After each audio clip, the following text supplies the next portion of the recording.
Let's face it, business technology is frustrating and complex. So how do you make sure it works for your team? To make IT right, start the discussion at go-domain.com.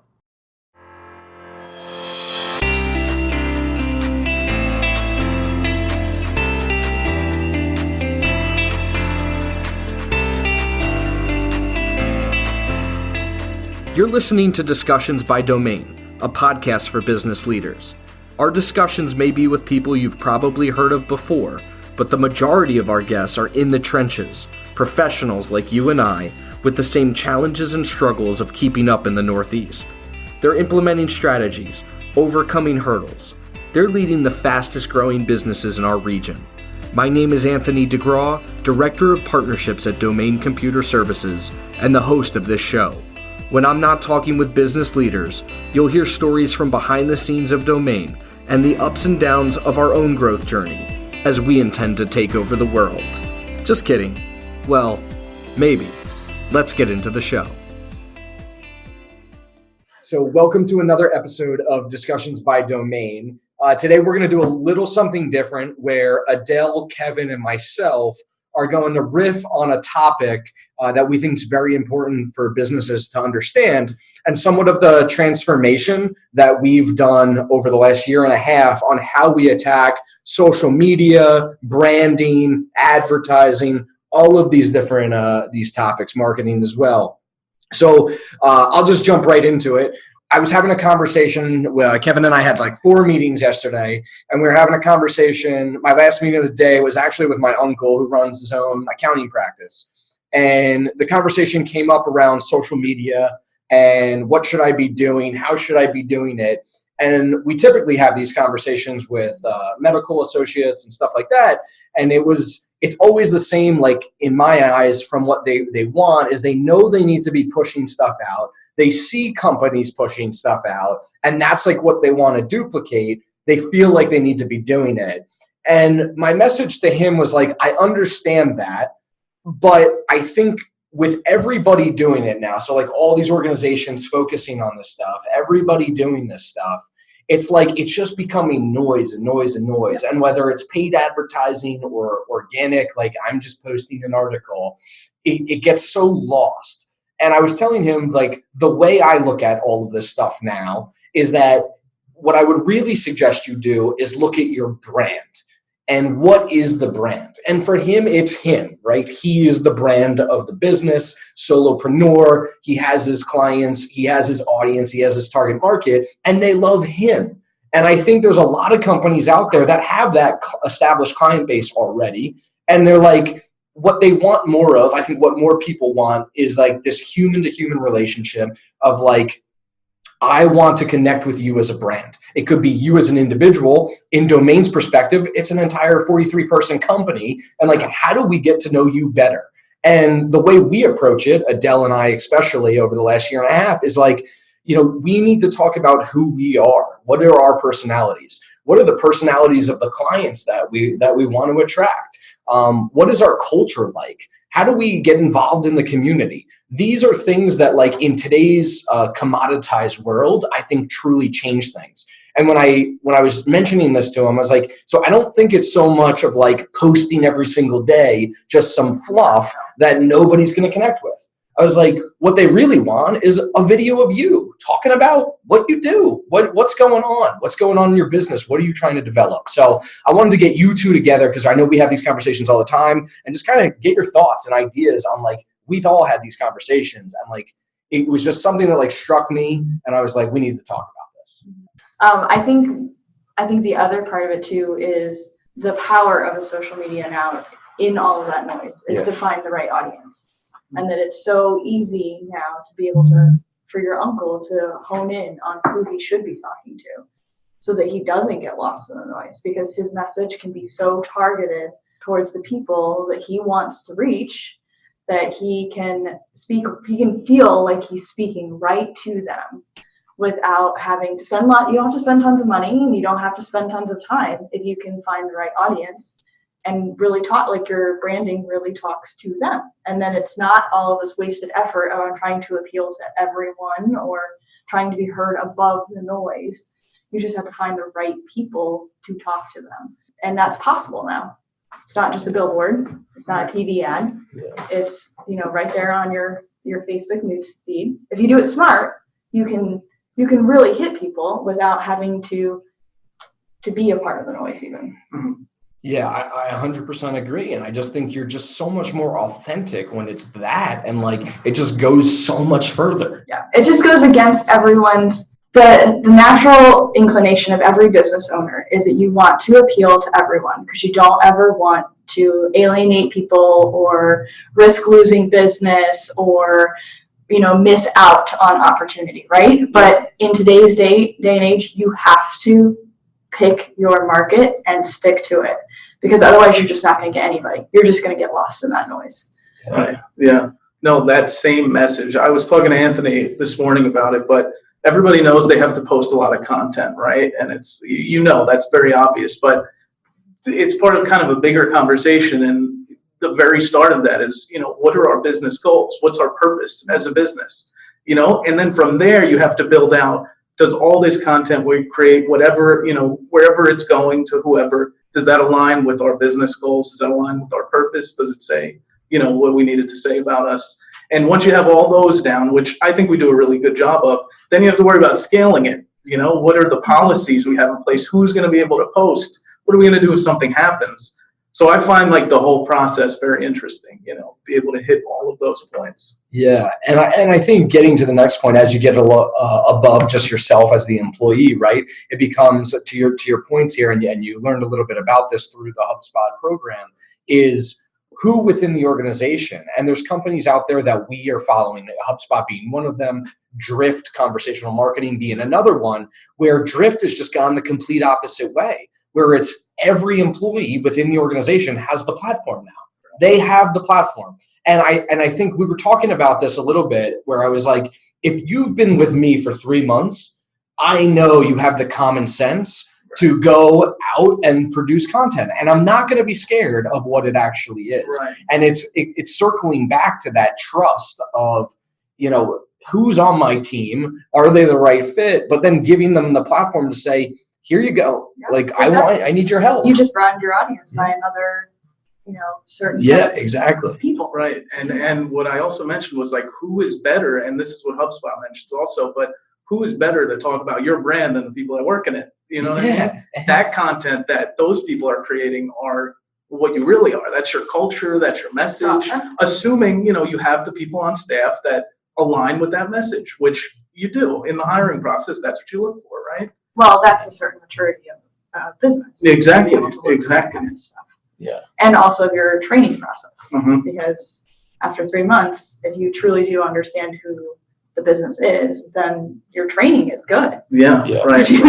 If you don't, Yeah. then exactly. sometimes that doesn't happen. Mhm. So And then to go a step further, I think once your employees will naturally, I think, find their own voice, right? For Anthony, it's video and audio, and I'm comfortable in those spaces. For Adel, it may be content and more behind the scenes stuff of how to do post-production and make something look a certain way.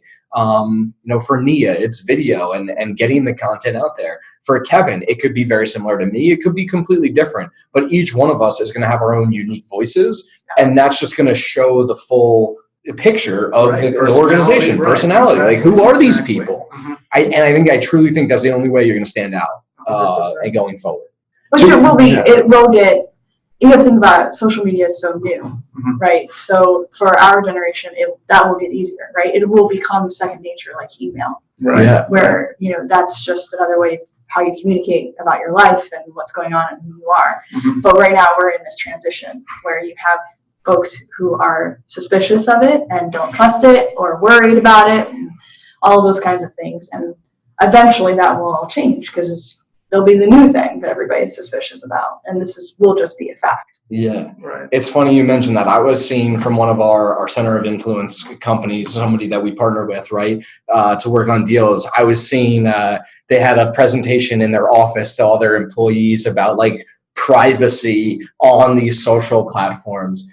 And I just it continues to blow my mind. And I know we're a cybersecurity company, and I get the need to protect data and all of that. But then in terms of these things and getting out your true, or who you are as people, like for instance, today, like I have my direct line and extension on my LinkedIn profile and on my Facebook, and I have my business email address.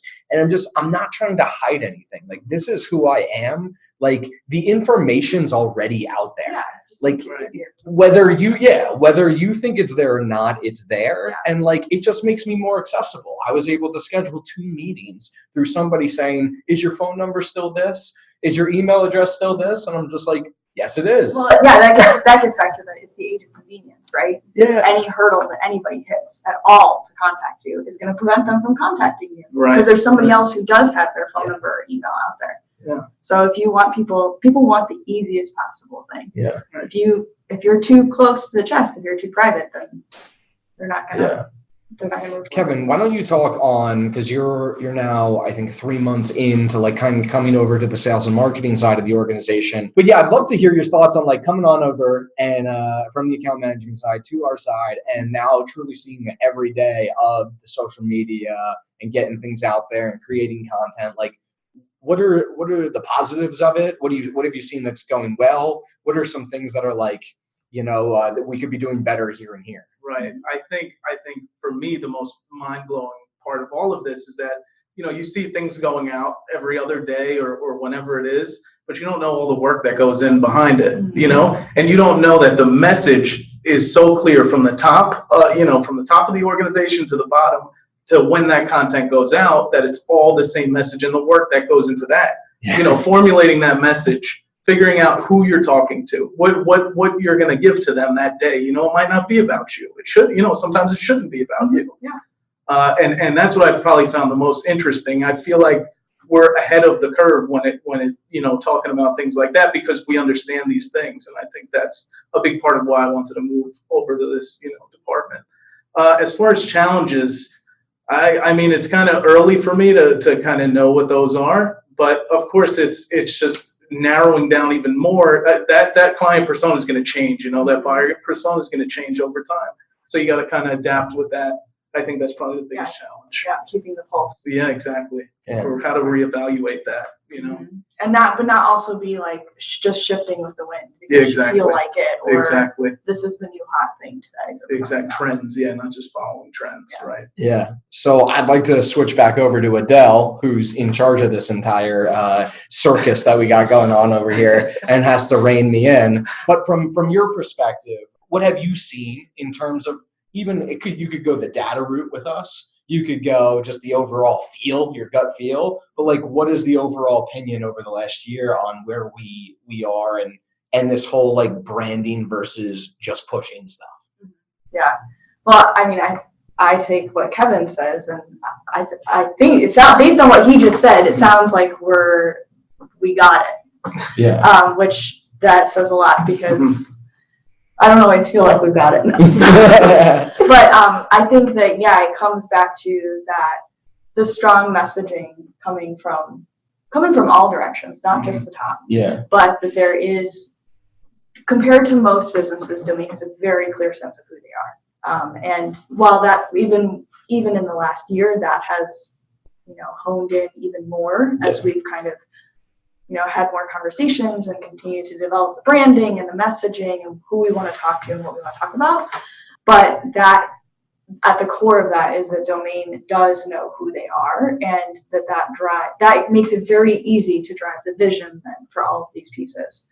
Because if Domain as a business was trying to appeal to all people all of the time, then it would make it impossible to hone that conversation in. But I would say, even since the day I started, it's always been very clear who our market is. It's just been what do we say and how do we reach them?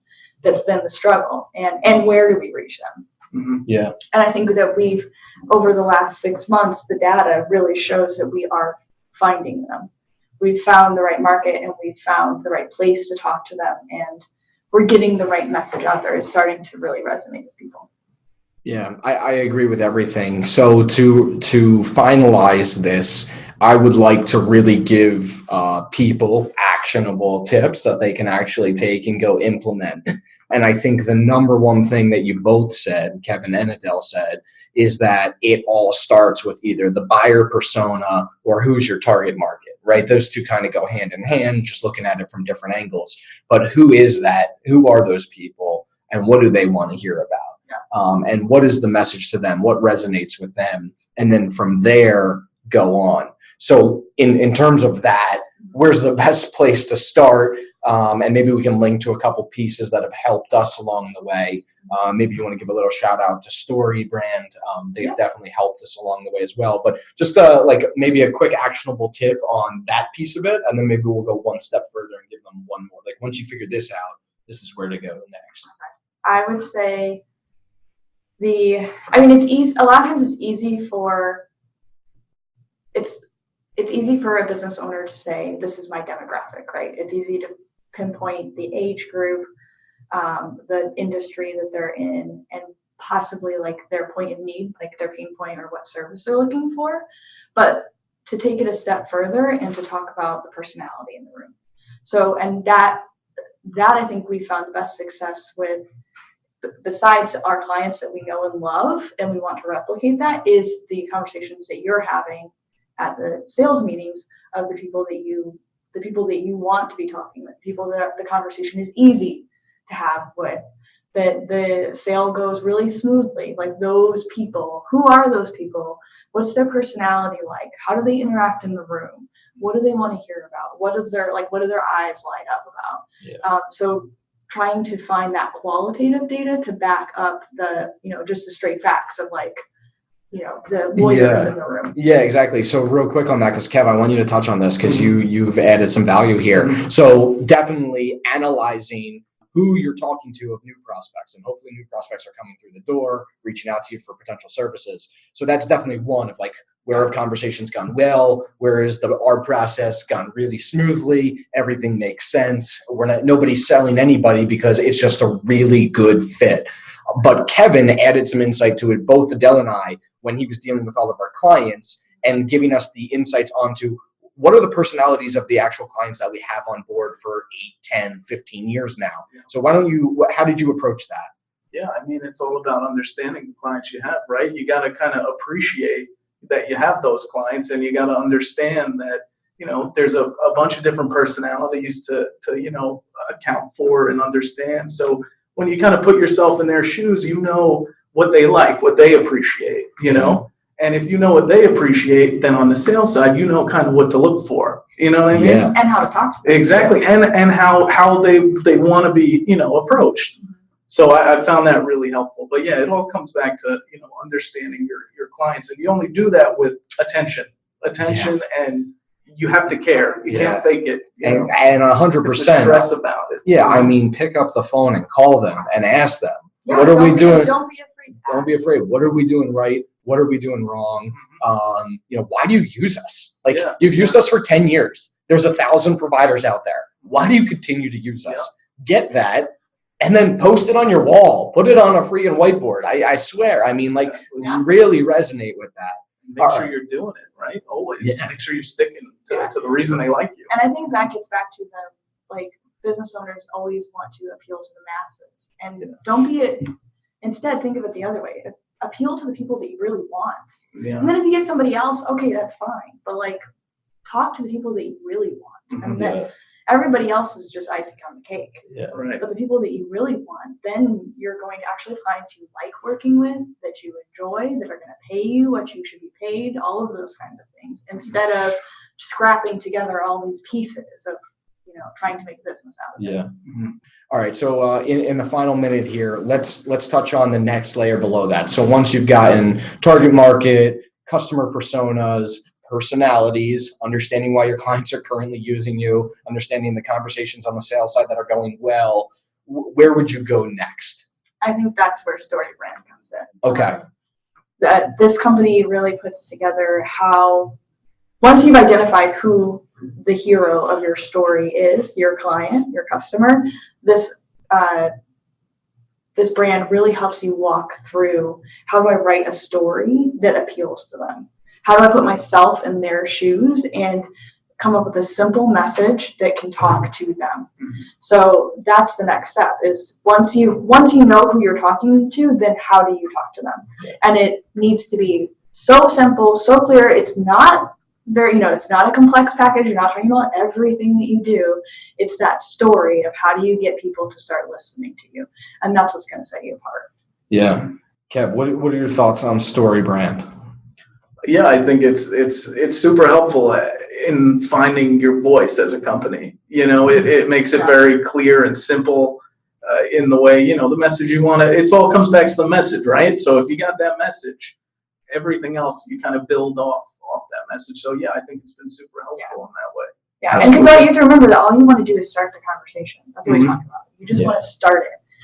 You have salespeople, you have people who are going to talk to your prospects and actually sell them. You just need to start the conversation. Yeah. All right. Great stuff, guys. As always, the stars of the show, Adel, Kevin, Anthony. If you guys liked this type of episode, this is the first one we've done, and you'd like to hear more of this, we have these types of conversations at 8 a.m. on Friday mornings or at 6 p.m. on Friday nights. They are constantly happening. We're thinking about recording more and more of them because they're just so authentic and real, and it's us solving our own problems every single day. If this resonated with you, if you'd like to hear more about it, definitely let us know. Reach out to us directly. All of our contact information is out there. We're not hiding. And once again, thank you guys for coming on another episode of Discussions by Domain. I had a lot of fun. This is just so much, it's so interactive for me. And I think it's just resonating and makes more clear what we're doing every single day. That's a wrap. To ensure that you never miss an episode, subscribe to the show in iTunes or your favorite podcast player. This guarantees that every episode will get delivered directly to your device. To help us get the word out, share with a friend, leave a review, and check out our discussions on the web at go-domain.com/podcast. Thank you so much for listening. Until next time.